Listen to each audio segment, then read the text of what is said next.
In A Nightmare on Elm Street 3's iconic scene, aspiring TV star Jennifer Caulfield flips through channels to try to stay awake and quickly passes a movie with our boy Donald Pleasance. But what is this movie and why is it here? This is the 1982 horror film Alone in the Dark, which was directed by Jack Shoulder, who is also the director of the previous movie A Nightmare on Elm Street 2: Freddy's Revenge. Although this third entry in the Nightmare on Elm Street series is much more concerned with the first movie in terms of lore, it doesn't shy away from referencing that sophomore setback.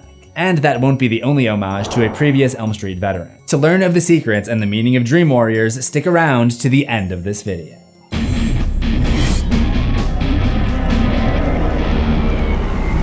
Welcome to Things You Missed, bitch! With the third installment of the Elm Street Terrors, producers wanted to get back to what made the first movie a critical success, and that meant bringing back its mastermind, Wes Craven, to write the screenplay. Several wildly different concepts were rejected by the studio before finally landing on the idea of a group of teens coming together in each other's dreams, something that Craven felt necessary to up the ante from the previous film. Still, Craven's vision was not allowed to go unchecked. There are 4 screenwriters credited on the final film, including Frank Darabont, who went on to be very successful in his own right, and Chuck Russell, who also directed the movie. Perhaps there were too many voices crammed into this one, resulting in a bit of a mixed message, which we will uncover when we cut in to the things you missed. The first dream sequence of the movie delves into the subconscious of our new heroine, Kristen Parker, who attempts to save a little girl from the wrath of Freddy. As she's making her escape, she steps in this gooey slop material that slows her down, just like Nancy did back in the original movie. The message is clear here. They wanted to get back to basics and have this one be more in line with the original. Wes Craven has gone on record in Cinefantastique magazine saying one of his biggest problems with the previous movie was its ignorance of the original rules. And when I first saw the movie, I definitely agreed with him. There are plenty of similarities to the original. For example, Will and Joey have a system where one of them stays up at night to look for signs of a nightmare in the other. This is the same plan that Nancy tried to carry out with Glenn in the original, but this time pulled off much more successfully. We also see Freddy's head push through the top of the TV set when he attacks Jennifer, the same effect as when he crossed over through the wall above Nancy's bed in the first one. We also see this Malaysian dream doll on Nancy's mantle, which is said to bring good dreams. It wouldn't be the first time she leaned on a culture from the Sunda Islands and their beliefs about dreams. In A Nightmare on Elm Street, she uses Balinese dream skills to deprive Freddy Krueger of his power. Did you ever read about the Balinese way of dreaming? They got this whole system they call dream skills. What if they meet a monster in their dreams? Then what? They turn their back on it. Take away its energy and it disappears. It turns out Kristen is in a nested dream, which is a clue about how Freddy would separate the group in the movie's climax.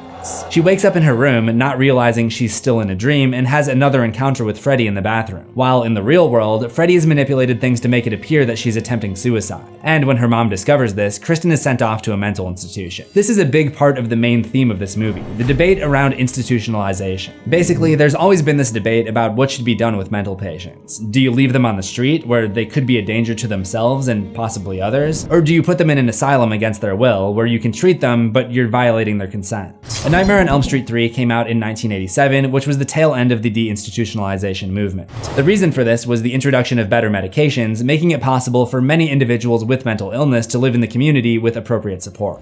We actually see an example of this with Nancy, who takes the fictional medication Hypnosil to prevent her from having dreams. If we pause on the description of Hypnosil, it reads, effective for the management of psychotic disorders, for sedation where dreamless sleep is considered optimal, suppression of night terror. Being a former patient herself, Nancy sees the kids for who they are and fights for their freedom with the assistance of this medication. On the other end of the argument is Dr. Sims. She doesn't believe in Freddy Krueger and sees the nightmares as byproducts of the kids' guilt. She is against using the medication, and her first solution is always to throw whichever kid gives her trouble into the quiet room, a microcosm of the mental institution system. Then you have Dr. Gordon. No, not that Dr. Gordon, who finds himself caught in the middle, but gradually comes over to Nancy's side during the movie. There's even a scene where he discovers the abandoned wing of the hospital and comments about how it was closed down in the 1940s. This would have been just before the deinstitutionalization movement started picking up steam. Obviously, a lot has happened since the movie came out over 35 years ago, and the issue of what to do with the mentally ill has only grown. I don't know what the solution is, but it probably isn't sitting idle and doing nothing. The name of the hospital is Westin Hills Psychiatric Hospital. This location would eventually make a return in Freddy vs. Jason, and the name may be a reference to Wes Craven. Upon arriving at the hospital one morning, Dr. Gordon sees Taryn White wandering the halls. Underneath her flannel, she's wearing this Dokken t-shirt with the artwork from their 1984 album, Tooth and Nail. A couple things to take note of here. Kristen is shown to be a Dokken fan in universe. She listens to the lead single off this album, Into the Fire, on her radio. Into the fire! Into the fire! But it's also significant because Dokken recorded a special single, Dream Warriors, just for this movie. The artwork on the shirt features a hand with long claws, kind of like how Freddy wears a glove with long claws, even though this album was released before the first Nightmare on Elm Street film. When Nancy first shows up, she's given a tour of the place and she meets Philip, who refers to the hospital as the Snake Pit, a reference to a 1946 novel turned movie about a woman who finds herself in an insane asylum with no memory of how she got there. Interestingly, one of the forms that Freddy takes in this movie is that of a giant worm or snake. Nancy, by the way, has a nice detail that harkens back to the first movie. She still has that streak of gray hair that she acquired when she was traumatized by Freddy's attack at the Sleep Institute. They did put it on the wrong side of her head though, so that's kind of disappointing. The day after Philip's death, which was also staged by Freddy to appear to be a suicide, the group discusses their chances of survival. Big tough badass. How long are you gonna last? I'm gonna last longer than any of you. Almost. But no, there would be 2 Dream Warriors to outlast him in the next movie. But in the room where these group sessions take place, there is a corkboard with several items that we can't really see pinned to it. But one item that we can see is the name Cooper. I'm not 100% sure this is an intentional reference, but it could be a reference to Jeffrey Cooper, the author of the Nightmare on Elm Street novelizations. Nancy Thompson is not the only returning character in this movie. At one point, she goes to find her father at a bar called Little Nemo's. This name fits nicely with the dream theme of the Elm Street franchise. It's a reference to an old comic strip called Little Nemo in Slumberland, in which the titular Little Nemo embarked on wild adventures in his dreams, each time waking up at home afterwards. I was a little taken aback when Dr. Gordon tried to get Nancy's dad to cooperate by assaulting him, given that he is a police officer, but then I noticed that he's actually not in a police uniform. He's actually just a security guard now. Kind of like Sheriff Brackett in Halloween Kills. I guess having your town massacred by a horror icon is grounds for losing your job. Or maybe just the stress of the situation causes you to step down to something a little less serious. Kristen pulls all of her friends into her dream so they can fight together, but as I mentioned, they're separated into their own breakout dreams. Not everyone makes it, but eventually Kincaid reunites with Kristen and Nancy. Kincaid, I could kiss you. What's stopping you? Yeah, I don't think that's what he meant.